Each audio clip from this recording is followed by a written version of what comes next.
So in 1971, 111 political prisoners escaped from a jail in Uruguay after they had dug a 140-foot tunnel to freedom, and to this day, it is still the largest prison escape in history. And surprisingly, one of those people who escaped ended up being the president of Uruguay from 2010 to 2015. Now, while people usually love a good prison escape, it's usually when it's someone who has a lot of media coverage on them. If you're a nobody and decide to escape, you might as well get your ass back inside, because if you ain't Luigi, then get the fuck out of my mansion. The fuck I look like trying to help someone who won't get me on a Netflix documentary. Oh yeah, let me just help this no-name criminal get away from the cops. I'd shoot you myself and say I did it unprovoked. But yesterday it came out that 10 inmates escaped from a New Orleans jail after they had removed their toilet from the wall. Right now there's a massive manhunt. Authorities say 10 men got out. Back to this massive story we're covering out of New Orleans. The Orleans Justice Center is on lockdown after 11 inmates escaped this morning. Take a look at this photo. Law enforcement now saying the inmates escaped through this hole that you see right there, where this toilet was actually removed. Now what's funny is that someone is going to get fired for just releasing these pictures alone, because at the same time these pictures are getting released, articles are saying that the sheriff's office did not disclose how the inmates managed to escape, and I don't blame them. What the fuck is this? If they didn't go back and check every other toilet after this, we might have some more escapes in the coming days. I mean, whose idea was it to put freedom right outside a prisoner's cell? They're like, that's where the shit goes. Nobody's gonna check back there. Yeah, I don't think you know how shit works. It's stinky.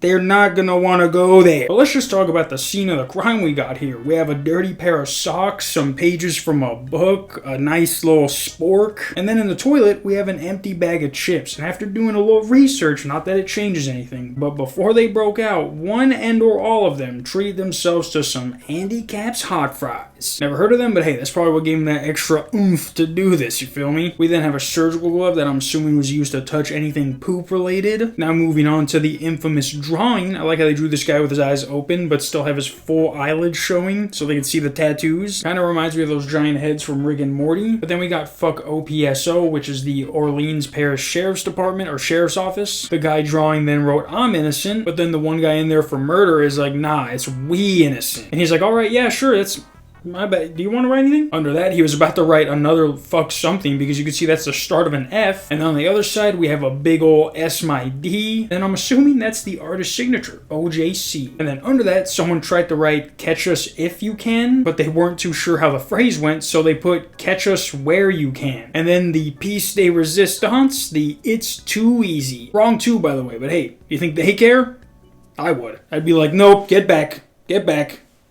We're not going to be, we're criminals, not illiterate dummies. Now, they have different pictures of the actual hole that was made, and before I was wondering, how did they even get out of here? Because they have these bars in the way. Well, in this close-up picture, it looks like they were able to file down the bars and then bend them to let themselves out, and then bend it back up just in case anyone thought about chasing after them. And 100% I can tell you what happened was whoever was in this cell had to have felt a slight breeze coming from somewhere. Like at night, he would just get super cold in bed, and he's like, how the fuck am I freezing? And then after doing a little investigation, he found out that his toilet was the only thing between him and sweet freedom. And they timed it perfectly because it says that they noticed these guys were gone at 8:30 in the morning. And yes, they do have a video of them escaping.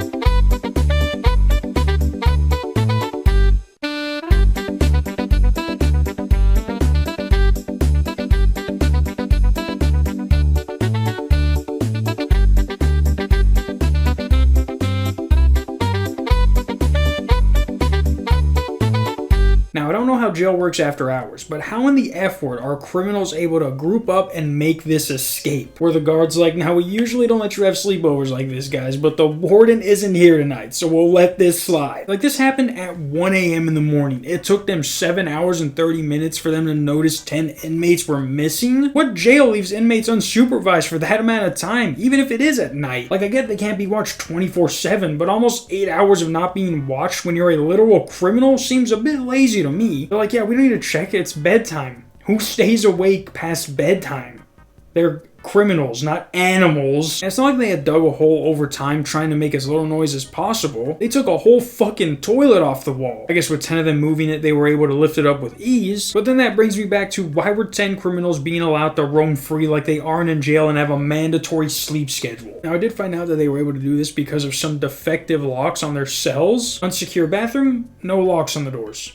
There are kids who get in-school suspensions who are under more supervision than this. And like I said earlier about people getting fired, it might not have been for the pictures, but 3 employees were suspended without pay pending the outcome of an internal investigation, meaning that they were going to see if these guys had anything to do with it. Because they literally can't believe how 10 inmates can escape a jail without alarming anyone, as well as cross the highway without anyone calling the police being like, yeah, I just seen 10 guys run across the freeway outside, and they look like they just came from the jail. Now, it does say that 2 out of the 10 people were caught. I'm assuming those are the ones who didn't have any plan and they were told about the escape the night of and decided to join. Like when the host dude tried to call someone to help them, they're like, oh yeah, my family hates me for what I did. And then they just started walking around until they got caught. Now, actually, it says one of them was caught under a car at a hotel parking garage, and the other one ran away when troopers tried to make contact with him. So I guess these guys also weren't the smartest, because if you have an 8-hour head start and you're caught hiding under a car, then you deserve to go back to jail. This dude spent 8 hours under a car until the guy who owns it was going to work and was like, I just hit a speed bump? What the fuck was that? There's a dude under my car, honey. There's a full dude! This dude must have sucked at hide and seek when he was a kid. He was always the one who got caught first and then he would get mad and quit. Like, dog, you were hiding under a table with no tablecloth. But it also says that amongst the ones who are free, they are either charged with murder, aggravated assault with a firearm, false imprisonment with a firearm, armed robbery with a firearm, and domestic abuse battery. A fucking squad of supervillains was just let loose in New Orleans because this jail is made out of fucking cardboard. Now, it does say back in January, the sheriff had told NOLA.com that the jail had about 1,500 inmates, well above the 1,250 inmate cap set by the council, and far more than the 900 inmates her staff could handle. So basically, they're going to blame this on overpopulation. And some of the blame goes on the people maintaining that jail, whoever the state hired to do that, because how much would have been prepped for this? They didn't use that toilet for months, just to make sure that there wouldn't be anything coming out as they're trying to get out. Because being an escaped prisoner is one thing, but being an escaped prisoner that smells like shit is just asking to get caught. But yeah, guys, here are their mugshots. Maybe you guys know them. Maybe you know these gentlemen are harboring them. And if you are, I'm reporting you, bitch. Here are some of the names. They didn't match them up to who they are. So I guess we're just going to have to do a little one of those kids matching games. You just have to see this and then draw a line to who you think it is. But let's be glad that we're not in New Orleans. And if you are, stay safe. Also, you guys want to see one thing from my desktop? This is a picture, and I'm blurring out the code they give me, but when I was playtesting Skate, they had me take a survey, and this was one of the options of how they said the graphics were going to look. If they don't get this Fortnite skin out of my fucking game, I will burn every copy. Thankfully, though, I have playtested it a couple times, and it looks like the classic Skate game with way better graphics, and I was even playing it when they had no textures on anything. Now it looks crazy, and it's still in pre-alpha. Yeah, guys, until Monday, peace.